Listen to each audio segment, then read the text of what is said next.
Thank you, Ellie. That was wonderful. You can say Quirinius, but claws. That's, we wanted to replace that word. No, that's, isn't it always wonderful when somebody who can barely speak one language like me makes fun of somebody who speaks two so beautifully as you do, Ellie. Well, yeah, I wanted to think about the wandering ones this Christmas. I guess we've all had times in our lives when we found ourselves wandering here or there. Just this summer, I was thinking about this as I was thinking about Mary and Joseph on their way to Bethlehem. I was thinking about this summer when I took a vacation with my family that was a little bit different from ones we normally take. This was well out of our normal beaten path. We went to a place where we didn't have any friends or any family. And boy, that made such a difference. Of course, it meant that we couldn't stay with anyone, so we had a lot more reservations to make. And we had a whole handful of reservations going off on that trip. Plane and rental car and hotel reservations that we had made. And I'll tell you, it was still nerve-wracking to go to this place, and this place where we didn't really know anyone and had never been before. It was wonderful, of course, but I was so glad we had those reservations. I started thinking, preparing for this sermon, what would it be like to be Mary and Joseph? And then going on this huge trip, much greater, longer than a little vacation, and no reservations at all. What would that be like to head off into unknown lands where you didn't know anyone and where you weren't sure where you were going to stay, and no reservation? They were wandering ones at Christmas, and I want you to think about that and to imagine them and try to get yourselves in their heads as they are and just getting into Bethlehem. And I always imagine them getting in late, right? Late at night because everything's full. And imagine them going from house to house, from place to place, looking for a place to stay. And now imagine being out there, and of course we think of it as being cold. It's cold. It's often cold in that area at night, even in the warmer months. But we think of it as being cold. And there's Mary and Joseph, and I really think about all those houses lit by candles and lamps, and how beautiful, really, that little town of Bethlehem must have looked that night, and how warm and inviting those homes were. But then, of course, they had no place to go. They were the wandering ones that Christmas. Now, I want you to try to remember a time when you felt that way. Maybe it was the first time you were away from home on your own, or maybe it was after you had lost somebody that you loved, and you felt like you were out wandering in the wilderness, or wandering in a place where you weren't sure where to go next. Hasn't there been a time in all of our lives when we felt like we were on the outside, and we were looking for that place where we could be included? A lot of us find this happening in our lives with our, not just in groups of people, but in our relationship with God. There are times in our lives when we feel so close to God and we can feel that relationship so strongly, and there are other times when we feel like we are out in the wilderness and we don't feel that closeness to God. And it's so strange for us to feel that way, because we know that God is not always knocking on the door of our hearts all the time, wanting to gain admittance. We begin to see and to think that all these times when we have felt like we're on the outside looking in, whether it's with God or with others, a lot of times we look back on those times and we start to see all of the ways God was inviting us in. God was inviting us back to let Him into our hearts. God was making sure that we're invited into some little gathering and some little community. How often that happened here at this time of the year, this Christmas time. God is always pointing us, making sure we look and are looking out for these wandering ones. And if we feel that way ourselves, to make sure that we realize that there are invitations out there, that God is always trying to connect with us in different ways, and God is always looking out for us and making sure that we can be connected with others as well. There's so many ways that we can, especially as we look back on times when we felt like we were excluded, we can see and think about all the ways that we were being invited. People were inviting us in, but for some reason, what was happening is we were stubbornly not accepting that invitation. And why is that? Why do we get into this place in our lives when we can feel like we're on the outside, when we can feel lonely, and we quit accepting the invitations of others? Well, I think sometimes that can happen because we're looking in the wrong place for the answers, right? Instead of looking toward a closer relationship with God to fill an empty place in our hearts, we try to fill it with things, right? Right? Instead of looking to the spiritual and looking to something, the real food, the real thing that can fill us, we look toward things to fill us. Or in our world today, instead of looking for a real contact and a real connection with somebody and accepting somebody's invitation, we accept a virtual invitation instead. Right? Instead of going out and taking that risk and making that connection with somebody, with that real person, it's so easy, and it's such a blessing. We can use this great technology to do that and to make a connection with a real person, or we can use this technology just to avoid those kind of connections, right? To feel like we are virtually connected with people. Oh, here's another way too. Instead of accepting a real invitation, instead of accepting a real connection with somebody, what do? Is, well, we can use alcohol. And one thing that alcohol does, I tell you, it can be a very rewarding thing. People can feel very rewarding. When you drink alcohol, you can start feeling close to other people. It makes you feel close, but see, that's a lie. When you're drinking and you're feeling close to other people, what you're actually doing is you're getting further away from the people, usually getting further away from the people who really matter in your life. You see, all these invitations coming to us in all these ways, and God knocking on the door of our hearts, and people coming into our lives and trying to get us to come in and trying to get us to be a part of things. And it's so easy for us in all these ways to look in the wrong directions and in all the wrong places. And instead of accepting invitations that are to something real, we accept invitations that lead us nowhere. That's one reason that we kind of can stay on the outside, and maybe we won't accept those invitations that God gives us. But here's another reason too. A lot of times we are getting invitations, but our expectations are too high. You see, we have this idea, let's say, especially at Christmas time, we have this idea of what Christmas should be. And it's comes from long and many years of experiencing Christmases. And so Christmas, if this invitation isn't with all the people that I've loved from the past, if it's not done in just the way I like to do it, if everything's not just not exactly the way I want it to be, then I'm not going to accept that invitation. See, we get our standards way too high. We only want to accept invitations when it fulfills every little bit, even when that's impossible, even when the people who we are longing for are gone.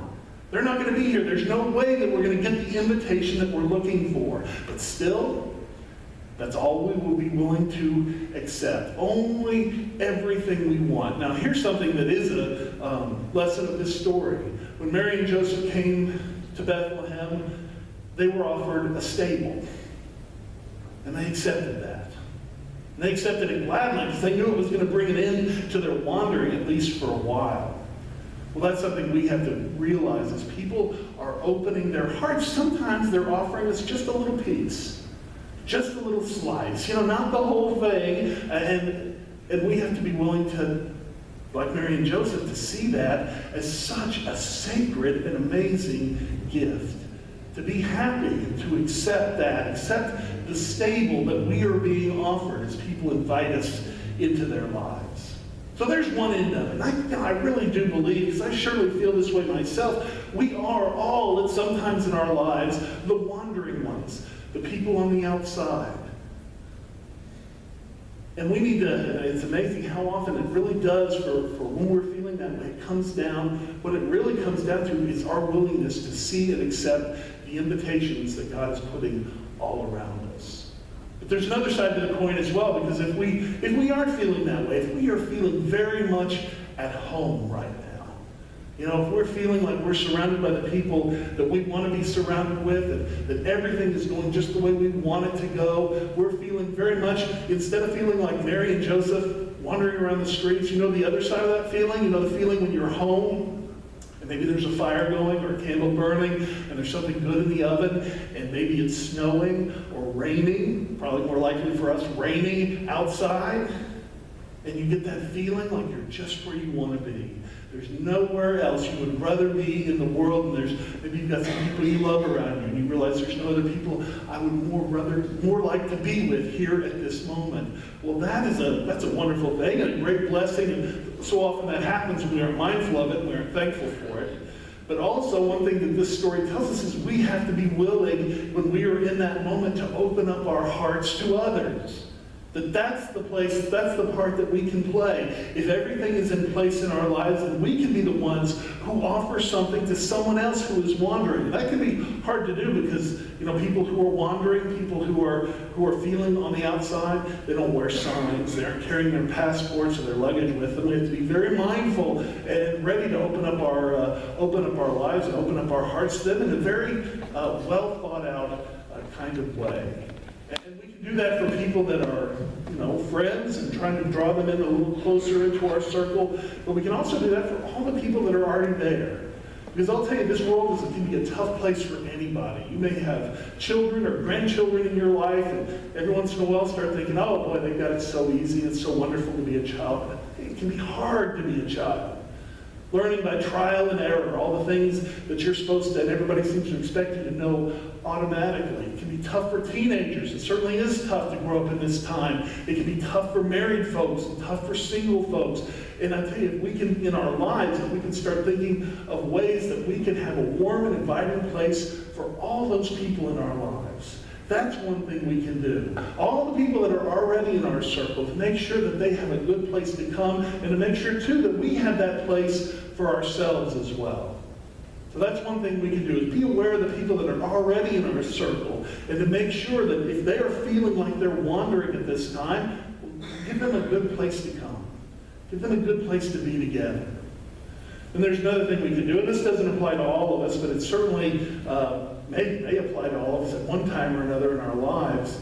And that is one way we can offer a place for a wandering one at Christmas or at any time, is through the simple act of forgiveness and starting over.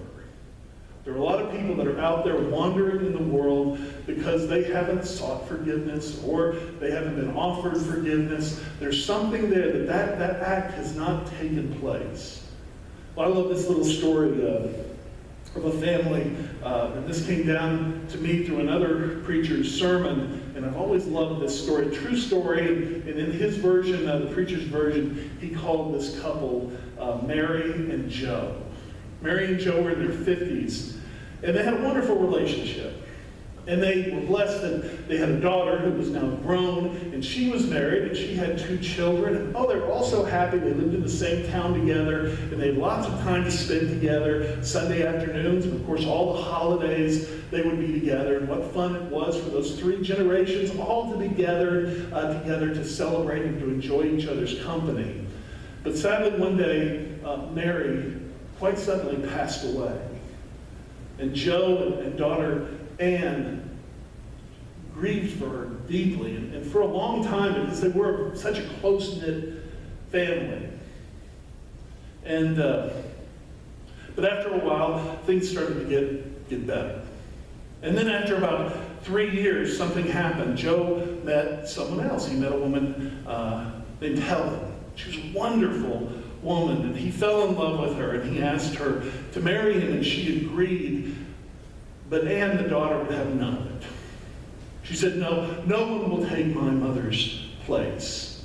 And so if she ever saw Helen out on the street, she'd just turn away. She would never talk to her. And in fact, even though Helen tried to win her over, she just treated it and acted like Helen did not exist. When Helen went out of town or was away for the day, she might go over and see her father Joe for a little bit. But no trips with the kids, no holidays together, no Sunday afternoon lunches, none of that. What sad people they were there. It lasted for 2 years, and it's hard to say who was the wandering ones here, who was on the outside looking in. Maybe they were all wandering at this point. And then it came Christmas Eve. And Joe and Helen were at home, and they were so happy together. And happy that it was Christmas Eve, but there was also that sadness in their heart, that feeling of alienation, knowing that there would be no Anne there, and her husband, and certainly no children around the Christmas tree this year. But they were content being with one another. They were sitting there, and suddenly the doorbell rang. And they both got up and they answered the door, and there was Anne and her husband. And the two children, and all of them had their arms full of packages. Before anyone else could say anything, Anne said to Helen, "Helen, I know I don't deserve it, but if you can forgive me for the way I've treated you these last 2 years, I want us to be a family. I want us to be together this Christmas." Well, nobody's sure what star shone in Anne's heart that night and changed her mind. But soon, in a moment, Anne and Helen were embracing, and the children were dancing into their grandfather's arms, and after a few minutes of tears, there was laughter and joy and singing around the Christmas tree that night. You see, an act of forgiveness, long delayed, but this act of forgiveness, sought and received, brought all the wandering ones home that Christmas. So friends, just take a moment today during this Advent season to do an inventory in your life. In what way right now are you wandering? What invitations from God and from others to draw closer and to be more in community and more close to God? What invitations have you ignored? And on the other side, where are the wandering ones around you? And what can you do to bring them in? Maybe it's just an act of service or an act of giving, or maybe it is an act of forgiveness that needs to be made or asked for. One thing is for sure. As we look at the Christmas story in the Bible, as we read about shepherds on the road and wise men following a star, and Mary and Joseph looking for a place to stay in Bethlehem, all of this is all God pointing us toward the wandering ones this Christmas. Let's bow in prayer. Loving God, we do give thanks that even when we are in the wilderness, even when we are stubbornly lonely, that you are always calling to us. Loving God, that you are always sending people to us to break us out of our loneliness, to bring us back into community. Lord, if we are in the wilderness today, then help us to find that path home again, to open our hearts to you, to your Son, Jesus Christ, and to his Spirit, so that we can not only feel close to you, we can become and feel close to others as well. Loving God, if we find ourselves this holiday season nestled at home, help us to find and discern ways through giving or service or acts of forgiveness, ways that we can bring the wandering ones home once again. Loving God, we give thanks that we now have this opportunity as a family of faith to gather around this table.